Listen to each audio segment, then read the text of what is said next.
Pessoal, a Gala tá tombando forte, desabando menos 7,40% pela métrica da TradingView. A maioria das altcoins de alta octanagem, com fundamentos, estão ali no nível da estabilidade. Atom subindo um pouquinho, Binance caindo um pouquinho, 0,14, mas a Gala está desabando porque os fundadores estão se processando mutuamente.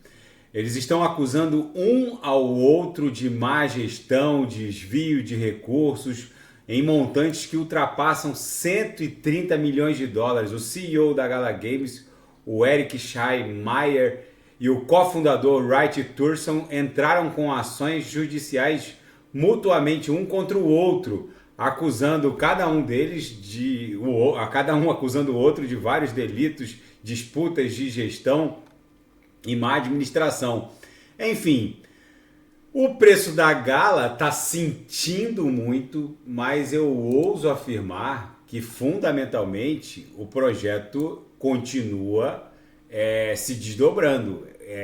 O hub de metaversos ainda existe, apesar dessa briga que, na minha leitura, só está promovendo um ponto de embarque interessante. Eles vão acabar se resolvendo, ainda mais agora que jogaram a M no ventilador. Eles vão acabar se resolvendo, ou um vai sair, ou o outro vai sair, um ou outro vai sair.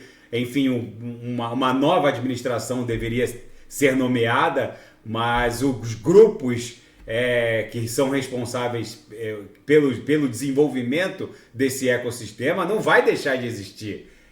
Toda aquela corporação que gerou toda essa inovação não vai deixar de existir. Então, em que pese a gravidade da atual situação, que é dramática, a gente ainda não perdeu esse fundo aqui do dia 30 de dezembro de 22, que bateu 0,0154. Até agora a mínima nessa agulhada ficou em 0,017.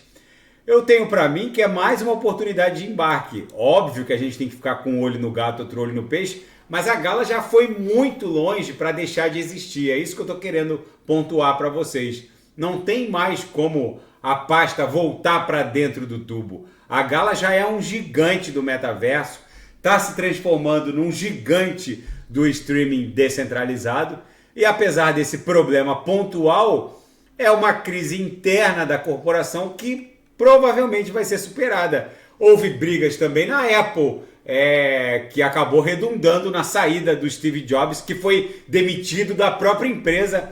Enfim, todas as grandes corporações passam por momentos de crises internas, mas acabam se recuperando.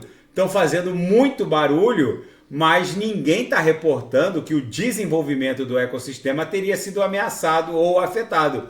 Afetou-se o preço, com certeza, do token nativo, do token de governança do ecossistema. Daqui a pouco eu volto, vou falar de Algorand. Eu tive que reportar esse problema da Gala, porque tem muita gente aqui no canal pedindo explicações sobre isso. Daqui a pouco eu volto, e quem quiser sugerir é só colocar nas mensagens abaixo. Grande abraço, até daqui a pouco.